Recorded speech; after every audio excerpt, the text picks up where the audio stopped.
बिस्मिल्लाहिर्रहमानिर्रहीम। मौज़िज़ सामीन अस्सलाम वालेकुम।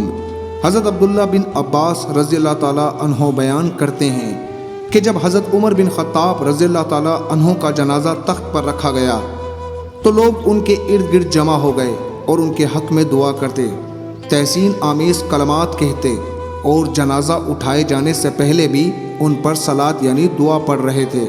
मैं भी उन लोगों में शामिल था। अचानक एक शख्स ने पीछे से मेरे कंधे पर हाथ रखा।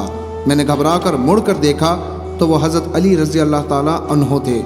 उन्होंने हज़रत उमर रज़ी अल्लाह ताला अन्हो के लिए रहमत की दुआ की और कहा, ए उमर, आपने अपने बाद कोई ऐसा शख्स नहीं छोड़ा जिसके किए हुए अमाल के साथ मुझे अल्लाह ताला से मुलाकात करना पसंद हो।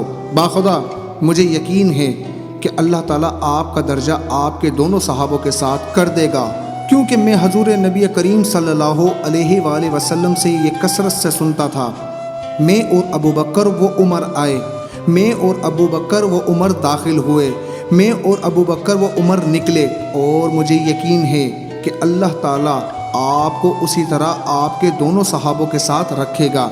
ये हदीस मुत्तफ़िक़ आलिया है और मज़कूरा अल्फाज इमाम मुस्लिम के हैं। तो ये पैगाम अपने दोस्तों के साथ ज़रूर शेयर कीजिएगा।